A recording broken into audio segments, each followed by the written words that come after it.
Hi, everyone. Welcome to the Confident Hypnotherapist podcast. This week, I am truly delighted to have with me trainer, speaker, author, and the most curious legend you could imagine, Richard Hill, joining me. Richard, how are you doing today? Well, look, I'm doing much better already. Thank you so much. No, it's lovely of you to say, but it is testing that the title of the podcast is The Confident Hypnotherapist. A lot of pressure. Yeah. What is it about the title that you feel is confronting here? Got to be confident now. Got to be confident. And but it is an interesting start. Almost straight away is the joy that I've experienced over the last 15, 20 years, particularly with Ernie Rossi, which we'll talk about in a moment, I'm sure, of becoming more and more knowledgeable, more and more experienced, and more enjoying the engagement with what I don't know. So I'm terribly confident that I'm not necessarily always confident, but I'm confident that I'm not confident, but then I'm confident to be. It's a really interesting word that you've chosen for your podcast. I've been thinking about it for a while. It was funny, actually. I think it was Rob McNeely who pointed out that there was almost a joke in the title, in the sense that, yes, you know, to be a confident hypnotherapist, you wouldn't focus on the fact that you're confident. And I'm glad that he kind of got the joke in the title there. Yeah, great stuff. But going back, I wouldn't mind explaining to our viewers and our listeners a bit of our history. Sure. Because I first met you back in 2015 when I was studying my diploma of hypnotherapy. And I remember that you came in to teach us mirroring hands back at that point in time. And it was one of those days that I remember incredibly well, because I remember leaving it in the day being truly fascinated by what I had experienced, but also feeling so much more confident from what I had experienced too, because it felt like an approach that I was doing with someone, which in that very early stages of learning hypnosis, you kind of sometimes feel like you're doing something to someone. And this was one of those wonderful experiences where it truly was doing something with someone in that moment. So I thank you for that, because that was an experience that still has had a profound effect on me all these years later. But of course, you've written this incredible book here, Mirroring Hands, with the wonderful Ernest Rossi, and available now in all good bookstores and on Kindle and on Audible. Yes, indeed. So let's jump into a big question to start off with. What is it about mirroring hands that you think works so effectively well? Why is mirroring hands so good as a tool in the toolkit to have?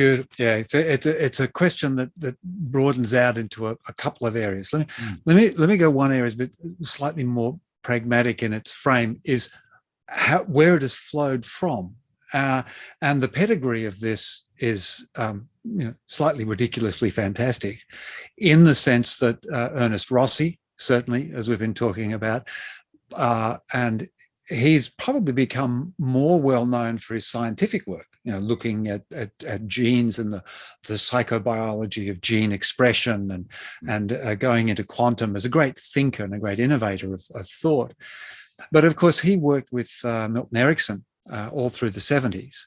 And in fact, I was talking to Roxana Erickson-Klein, Milton Erickson's daughter, and we were, I think there were 3 or 4 of us having a conversation, and somebody said, who was Erickson's most favored student? And she said, well, actually, she talked about a few other people in the earlier years, Ravitz and some of the sorts, and said, but eventually he said towards the latter part of his life, it was Ernie Rossi, because Ernie came in to try and understand what Erickson was doing and he's a very scientific sort of fella. But what emerged from Ernie's observation of Erickson over that decade, which was a decade of deterioration in Erickson, because he had, post-polio, returning polio syndrome, And so much of the meticulous work that Erickson had done over the early years of trying to understand what he was doing, when he was doing it, the recordings, and of course with Ernie, it was extended again because he had this other observer, and Ernie Rossi would write them up and they would discuss. Is it Ernie discovered that actually this work with metaphor, this work with planning, this work with strategy, because strategic therapy has come out of Erickson and through, and has practiced. A lot of hypnotherapists practice strategic theories; they just don't know, perhaps the technicality of it. And that more and more of this disappeared from the overt practice that Erickson did. He was doing some of these metaphor things, but his speech was so slurred and labored that very often people didn't even hear what he was saying. Yet they still had an extraordinary experience. And I think one of the ones that Ernie particularly noticed was he used to say the classic in the early days, like there would be what we call the basic accessing question task, which is just fundamentally asking the client if they're ready to begin this inner work, and using the hands together in that mesmeric energy. Do you feel the magnetism, the pull between them? And as if you're ready to do the work, will you feel those hands will move together? Erickson did this practice with those hands will move together, or your hand will raise, as levitation is one of the other practices that people are very familiar with. And Ernie did two things. One thing, he was working with the hands with somebody, and he forgot to say there's a magnetic pull. And anyway, the person's hands moved anyway. And Ernie thought, hello. What's going on here? Well, so they're not actually acting under my suggestion or my direction at all. And then later on, as he went in and he watched people responding to Erickson, not so much clear of what he was telling them to do, but taking it on themselves, that it was almost like, I wonder what he's after me. I wonder what. Ernie simply changed that thing of your hands will move together or your arm will raise to will your hands move together? And suddenly in that little flip from a direction to a question, and what I'm expanding now into a curious question, a genuine, wondrous question. Will they? I don't know. He found that people, well, one of the main things he found, there was never, ever any resistance. Because he said, will they move together? They either moved together or they didn't. And if they didn't, well, okay, then the action wasn't occurring. So it was a wonderful shift of frame from being non-directive to actually not being directive at all, but being curiously engaged in a co-created experience, of which the client was an enormously important and perhaps even the principal generator of activity, and the therapist was much more the facilitator. Now, just moving that concept along. So how does that work? And I was actually just talking to doing a supervision session earlier today, and Les has just passed her exams, done a university degree, so very skillful. And she's just so worried about what she'll do when she goes into a therapy session. What will I do? And we talked quite a bit, but fundamentally I could summarize it down. I said, how about you don't? How about you don't do? What you do is you participate and you engage in experience, and you bring to that experience your knowledge as well as your self-knowledge. Because one of the most, to me, revolutionary ideas, although I don't think it's revolutionary, or it's revelationary ideas, that a lot of people ascribe to but actually don't practice as much as they should, is that where did all these therapies come from? Where did asking the question or not asking the question, or curiosity, or trance, or not trance, or clean language or not clean language. Every single one. And going into psychotherapy, where did CBT, where did EMDR come from? Where did NLP come from? It came from observing human beings, looking at what you could describe as their mental health system produced, and then refined those things down, sort of took them out and refined them down, and said, oh, wow, this is now a therapy. But unfortunately, it's a bit like someone taking a carburetor out of a car, improving it, refining it, understanding how it works correctly, making it a better model, but then not putting it back in the car.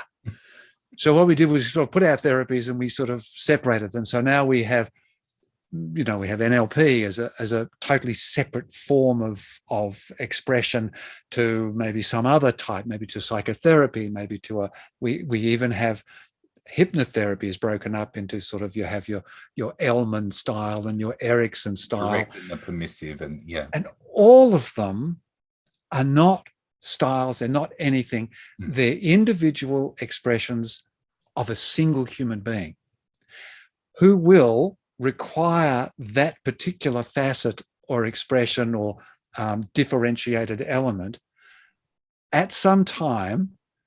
And the best person to tell you when they need it and who needs it is the person themselves. Now that sounds like they're taking direction, taking charge. You work that out in many, many different ways, which we can talk about in a sec, but that's the most important thing. So what mirroring hands does, it boldly says, okay, the content is in the client. I have capacities as a therapist, and I have things that I can engage with, and I have my sensitivity and my both humanistic awareness and also my academic awareness to be able to recognize where the client is taking themselves and to be able to enhance that experience. And more importantly, I'm able to know when to step away and not interfere with the experience. So this was something that Ernie said, that his observation of therapy was that the vast majority of therapists, in all their best intentions and with the warmest and deepest of heart, creating positive effects, are actually interfering with something that can be much deeper, much more profound, and much more just personally expressive. So I better take breath. It's okay. What you're saying reminds me of, as I was listening to someone speak recently, and they were talking about how quite often many therapists, when they start out, will sit with the client, and as they're engaging in the conversation in their mind, they might get caught up in a whole notion of how do I fix, how do I cure, any of those sorts of things. And in that particular presentation, he was suggesting the person, don't let go of that. Be curious instead about what you're hearing, and just continue to ask what's happening for them, because that will bring up whatever it is that that person needs to express.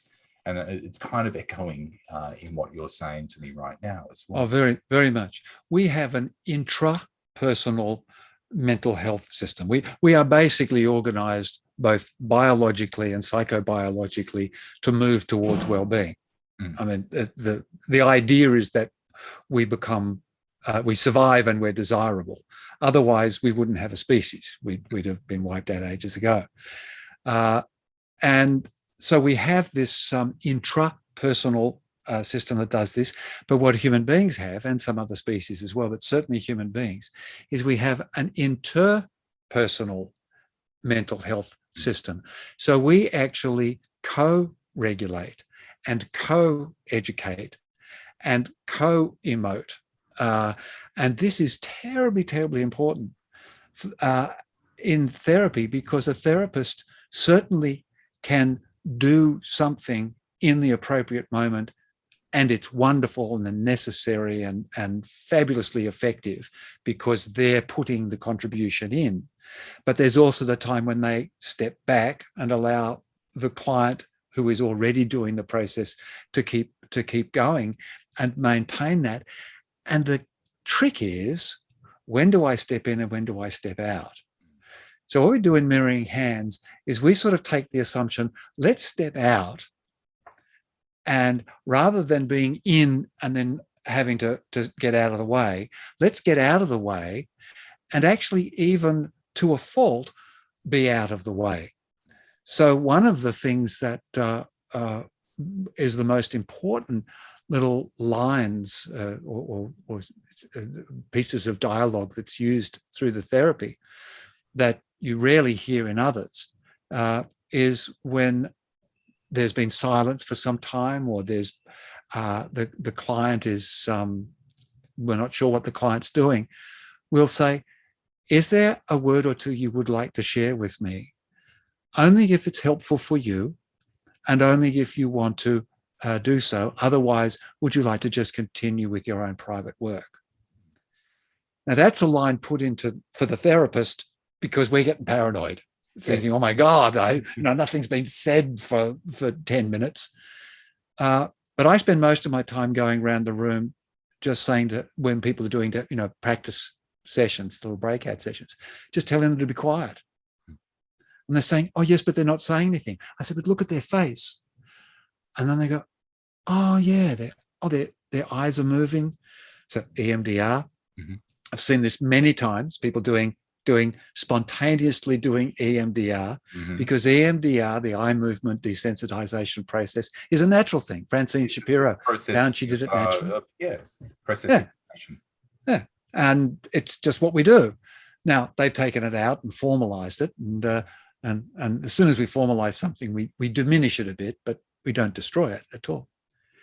But there are so many things that are so wonderful. Almost everything that every therapy that I've ever experienced and seen and watched and learned about, I've seen people spontaneously do during a mirroring hands experience, which kind of is fascinating, a little freaky, but certainly gives me my own personal satisfaction that, yes, the client can, given the conditions and the appropriate circumstances and the opportunity, that they can move themselves along towards this beneficial state. So because I'm consciously aware of the fact that there might be some people listening to this podcast who have absolutely no concept, yes, of what mirroring hands is, or what a session would look like, or how it would even run. And I know it's I'm aware of Elvis Costello, who said that, trying to describe music was like trying to dance to architecture. It can be perhaps a little bit challenging trying to explain. So you're quite right. You're quite right. So what it's doing is it's utilizing and expanding what used to be called idiomotive responses. And people still use those, where they get a yes, no finger, and David Cheek, going back to those sort of days. Which hand levitation is an idiomotor response.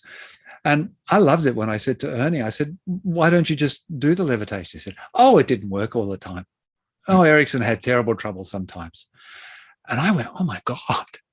I thought this was just sort of like a lay down misere. Erickson says your hand goes up and up it goes. Everyone did it, yeah. Yeah, but apparently, So what it's using, Ernie extended that to idiodynamic. So it could be a movement, it could be a feeling, it could be a sense of a mental sense of color or shape, or a visual image. So the idea is, but it is something that emerges out of the system rather than something that is cognitively directed. Can you see a door? Oh, yes, I see a door. It's big and brown and blue and green, which is great.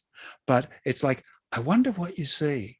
I said, oh, it's a door. Anyway, but let's getting back to that fundamental framework, is shifting the brain. Now, there's lots of argument about what hypnosis is, what it's not, what hypnotherapy is.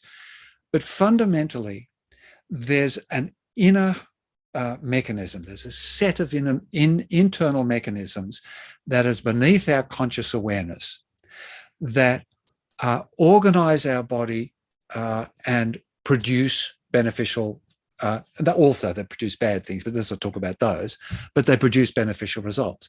And a really simple example of an idiodynamic response, or rather from an internal, so an idiodynamic is from the idea downwards. So from a bottom up, from an internal self-organized resolution producing you with an answer, is that 2 or 3 times a day, people will say, I'm hungry. Now that's the conscious awareness. But that conscious awareness is incredibly blunt and dull. I mean, what for? You know, for how much protein, how much carbohydrates, how much B6, you don't sort of sit there and say, oh, I need a spoonful of folate. And you have this very blunt, conscious, cognitive sense of something that stimulates you to do something, to have some response, in the hunger thing, to get up and go and get something out of the fridge. It's exactly the same with symptoms. Anything that you can be consciously aware of is a blunt, dull, minimally stimulating message to push you into doing something. And that includes depression, that includes PTSD responses, anxiety, all those various aspects. So what's going on underneath? We're all aware of the sort of the tip of the iceberg type of program. So if you say to yourself, if you give the idea that I want to make a connection with this inner processing system, and I don't want to just sort of muck up the whole game by by thinking about it or getting too cognitive or anything. Can we just have these idiodynamic responses that are coming to us? And people have seen it. We can direct people to say yes and no. But what if you don't direct them at all? Now, in the mirroring hands process, I don't know if everyone's out there, but if you just pull your hands up, we're all a bit stuck with stuff with processes, but in a formalized process, you might say to someone, we're going to do this, we're going to do that, pull your hands. Almost all the time now, it just spontaneously emerges from therapies with me. People are just doing things. I say, oh my God, their hands are going, what's in this one and what's in that one? But if we're just sitting there, and even now as we just sit in this interesting space of either people watching or they're just listening, just bring your hands up in front of you, foot or so apart, palms up, and just see if you can focus your attention. And we all know that hypnosis, and I think therapeutic consciousness, is when there is a state of attention. So you can't be distracted and help yourself. You need to focus. So you focus on your hands. You look in and really start to notice them. Notice the wrinkles. Notice the length of the fingers. Notice the jewelry that you have or you don't have. I always look at my hands and see more wrinkles, which is a shame. And then as you just sit there, if you feel those hands really present, I wonder if you might take a moment as you're listening or watching, just to wonder whether one hand feels different than the other. I wonder, is it a bit, maybe it's a bit cooler or warmer, depending on which hand you're noticing. And I'm not asking you to think about it and choose which one. I'm just asking you to notice.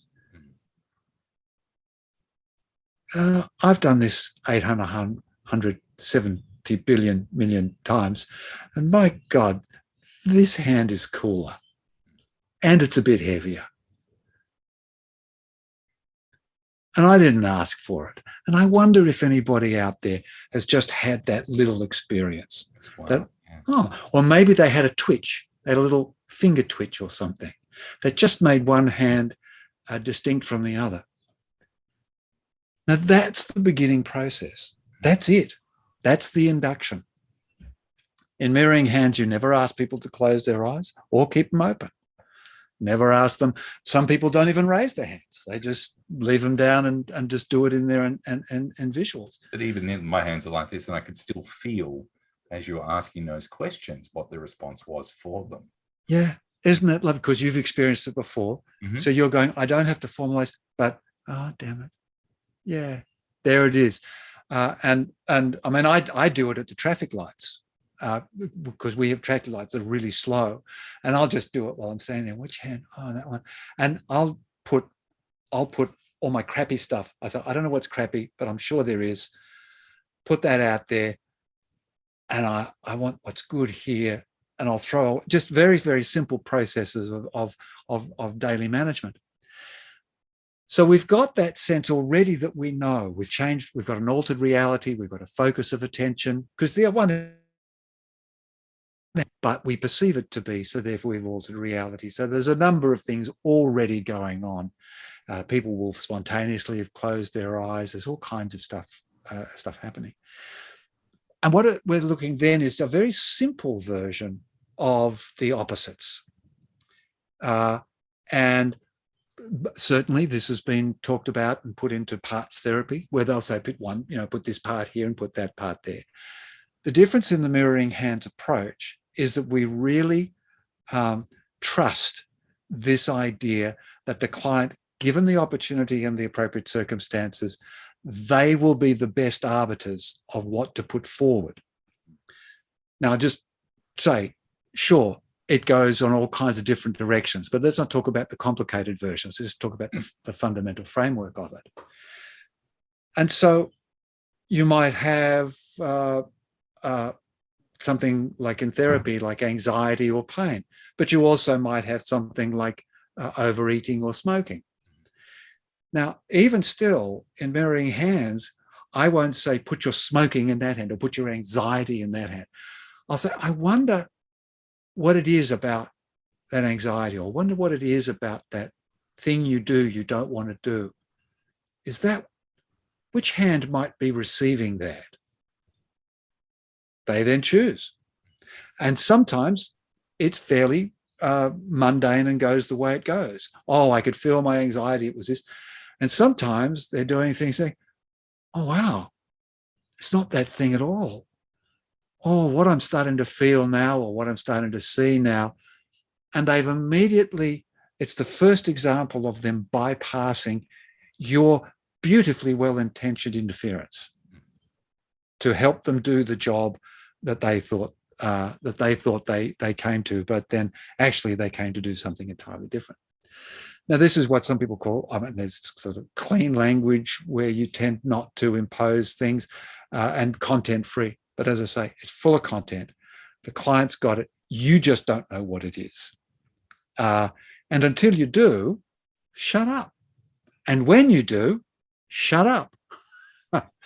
There's a beautiful, you won't remember because you were off with the Pixies at the time doing your own thing, but there's a beautiful bit of footage I've got of a workshop you were with me.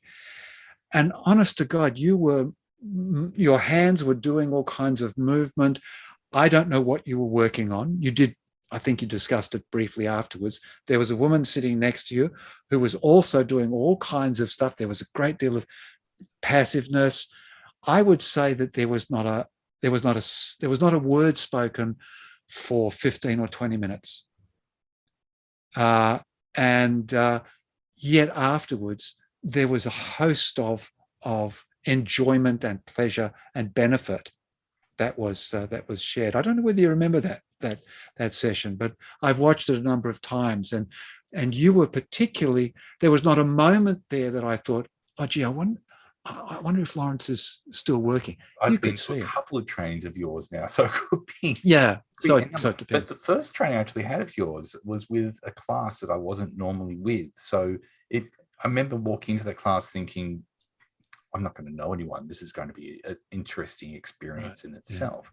But then to be able to have that wonderful, the naturalness, organicness of mirroring hands, I think it broke down any of those barriers I might have had walking into that class, and allowed me to connect with those people to the point where we're trading numbers at the end of the day.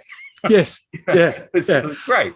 Well, we're all Aussies. This is what the Americans were astounded at. People say to me, Richard, how do you know all these people? I said, well, first of all, I went there. Then I walked up and said, g'day. And which I did with Ernest Rossi. But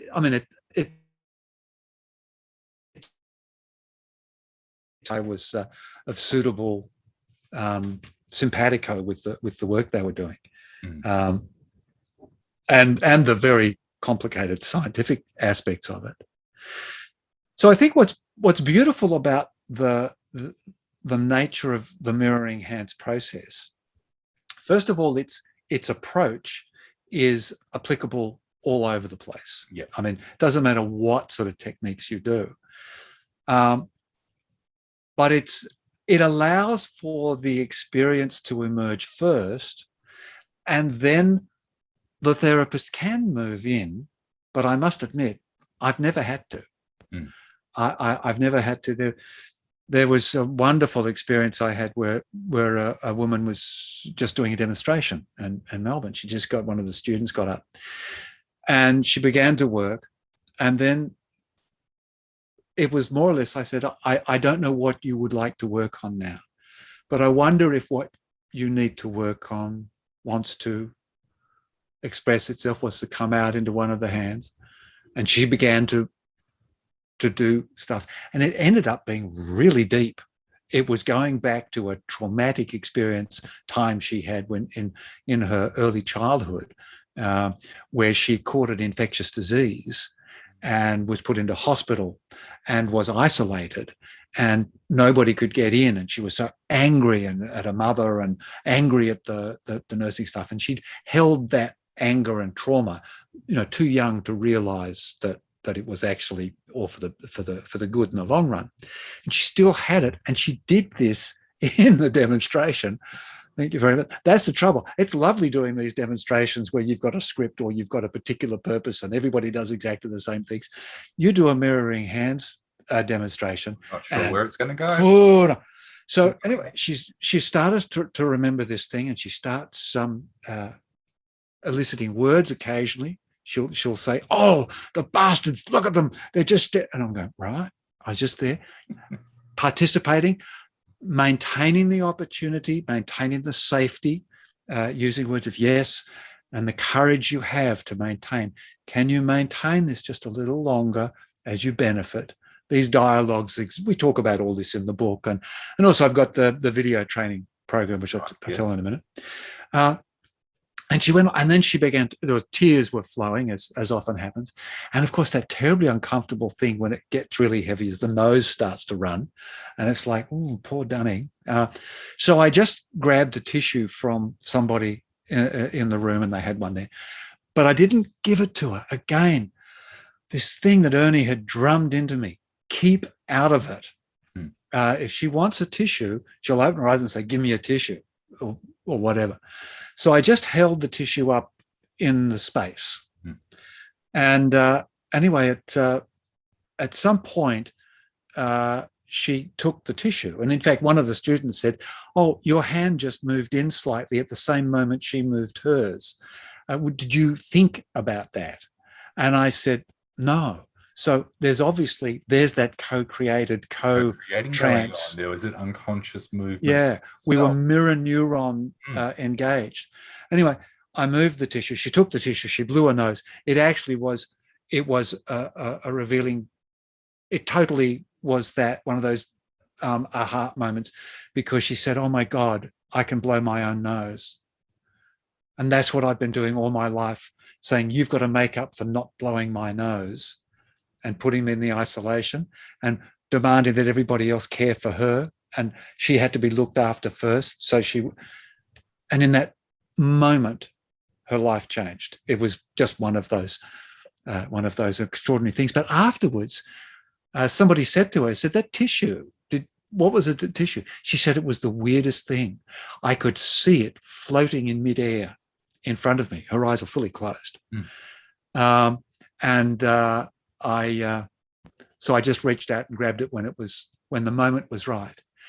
Imagine if I had been beautifully caring, sensitive, and engaged, and not wanted her to be embarrassed by having, snot rolling down her nose and into her mouth. I mean, and I'd given her that tissue before she was ready to blow her own nose. It would have changed the entire course of that.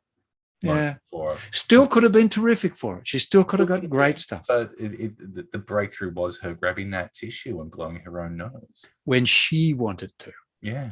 Yeah.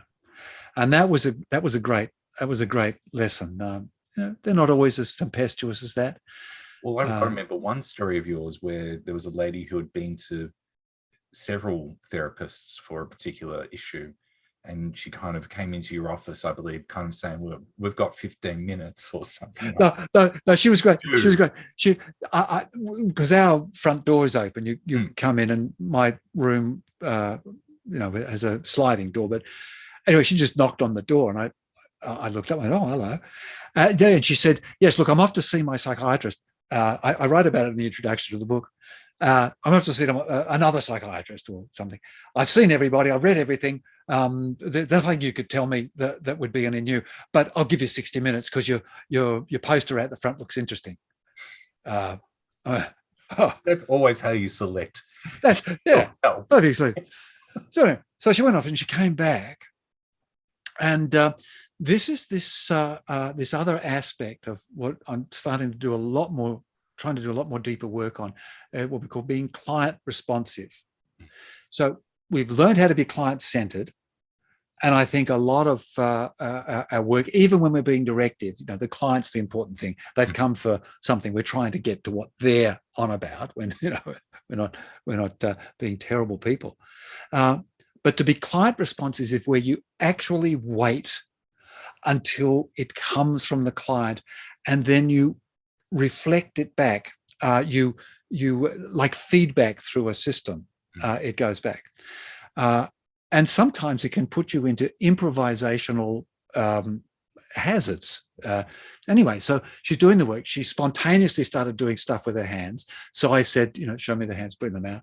So we started to work. She spontaneously went into, I would say, at least a medium trance. Her eyes were down, her head was down, the breathing and various things were going.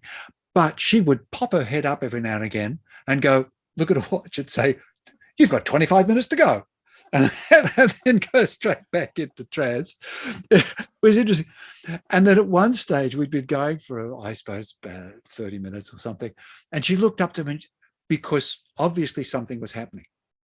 Obviously, there was stuff going on, and there was. We won't go into the detail. It was quite private. But she looked up at me and she said, "What are you doing?" And it just resonated in my head.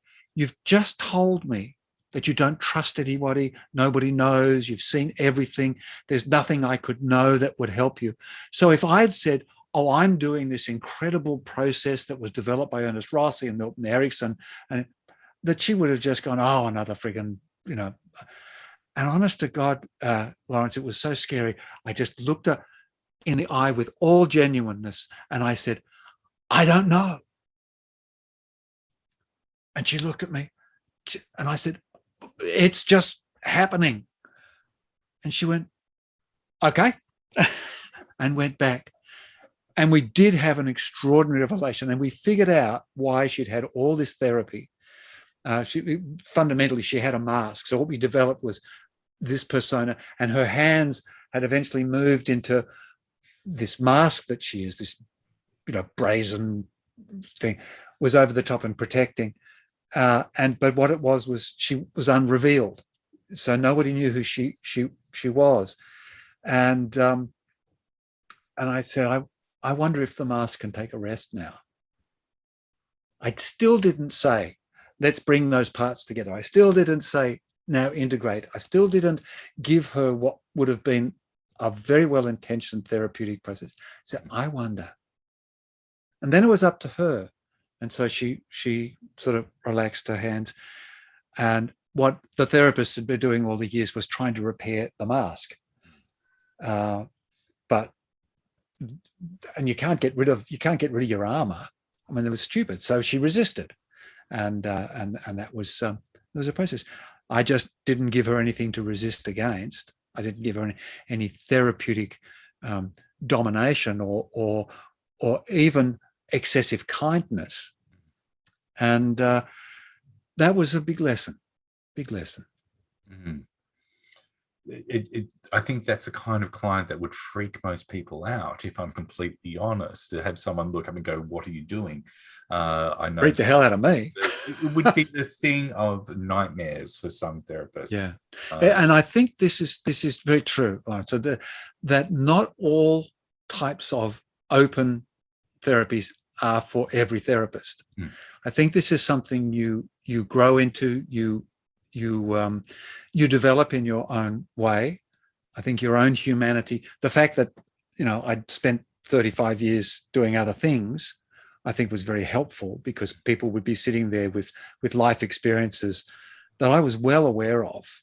I had a strong, not only empathetic engagement with, but a personal, like, I've done that.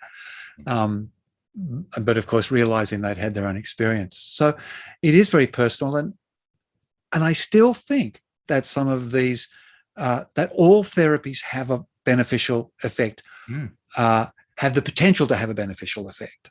But sometimes they don't have a lasting beneficial effect. Sometimes they only have a beneficial effect within the framework that it was constrained to. But something like the mirroring hands process really is one of the only ones I've seen that honors the client's genius, respects the therapist's capacities, but engages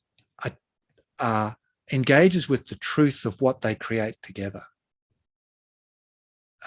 And someone put a metaphor I listened the other day saying, "Oh yes, the client is in the driver's seat, but the therapist has the map." And I'm going, no, that's person-centered. And in fact, that's actually not person-centered. Rogers didn't say that, but that's the way it's generally practiced. They're driving the car, but we give them the therapy to help. And I said to my wife, no, the client is in the driver's seat and they have the map, but they can't see it, they can't find it, they don't know they've got it. They've got it upside down, and the therapist is in that moment to point, "Oh, there it is," or "What about there?"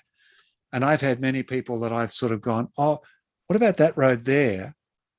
using the metaphor, and they'll go, "Oh yeah, that's where I should go on this other road," and they'll go completely in the opposite direction of what I was implying, which is interesting.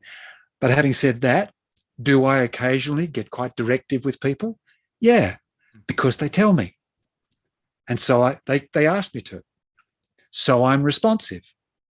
And I'm quite directive, but always open to when I let go, to when they're able to let go. So sometimes people aren't ready to have therapy, to have open-ended therapy like that.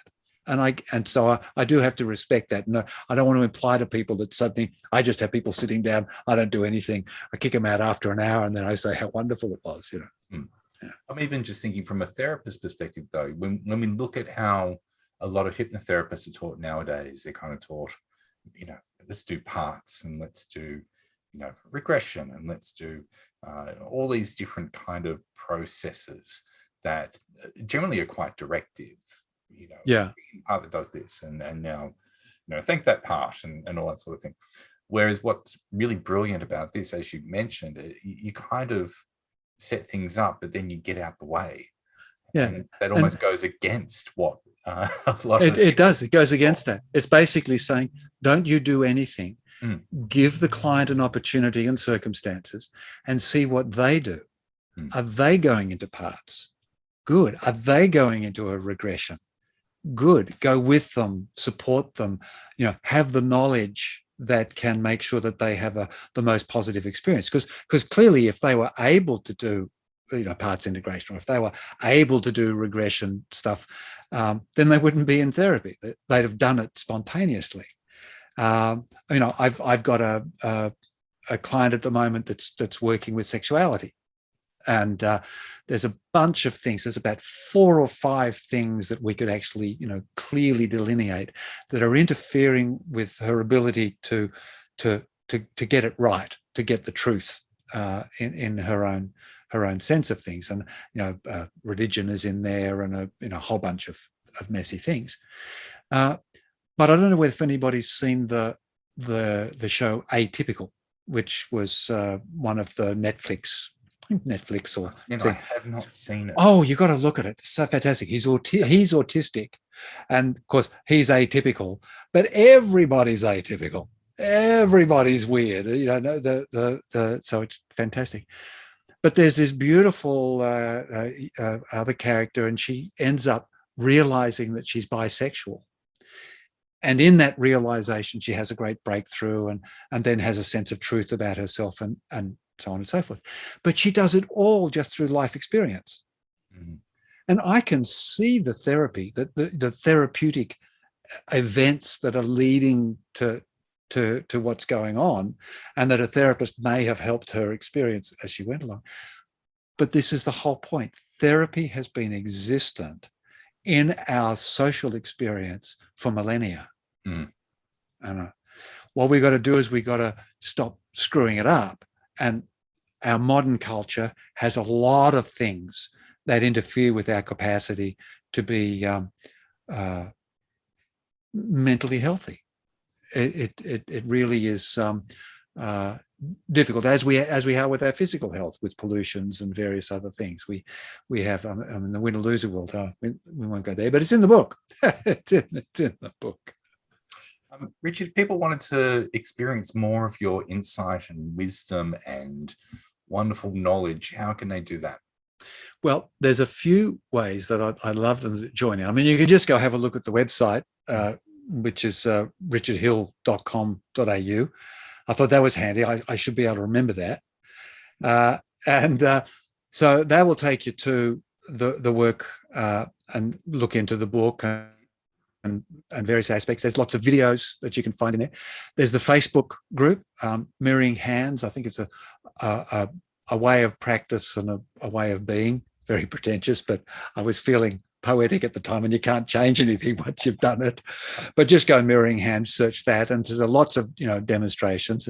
I'm not as sort of necessarily persistently online as some people are, but there's a lot of stuff there.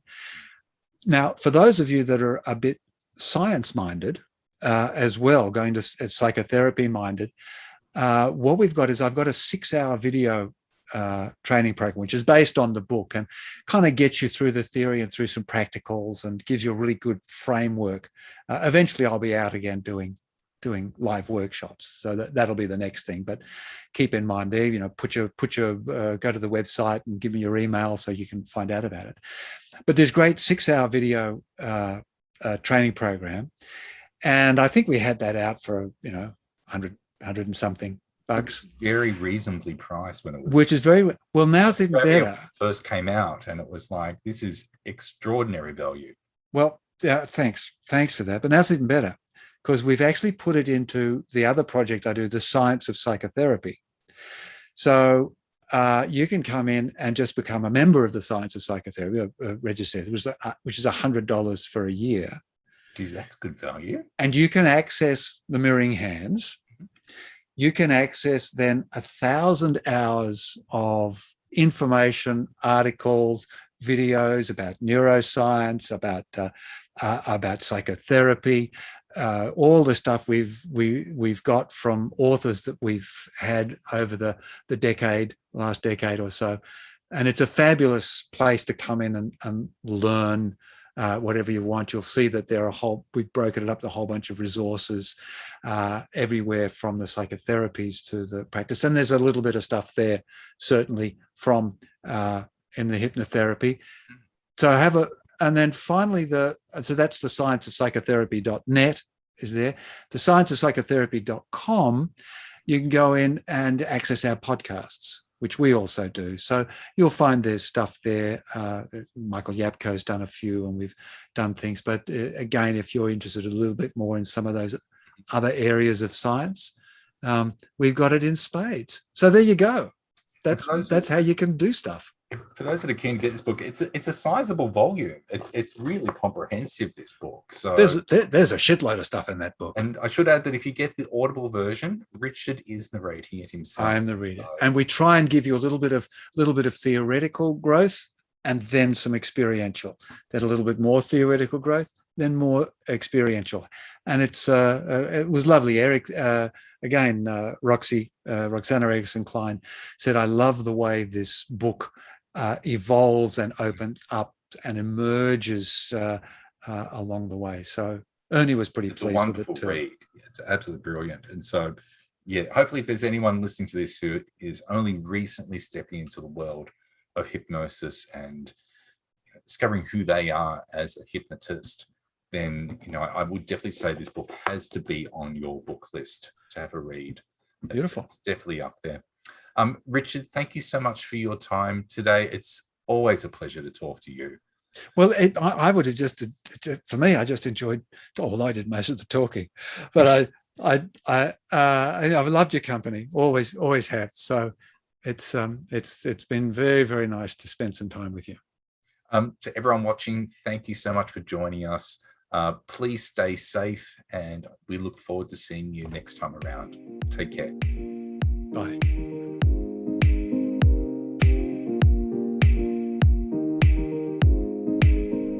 Thank you for watching the Confident Hypnotherapist podcast. I'd like to invite you, if you're on Facebook, to come and find us on the Hypnotherapist networking group, particularly if you're a student or even if you're a seasoned hypnotherapist.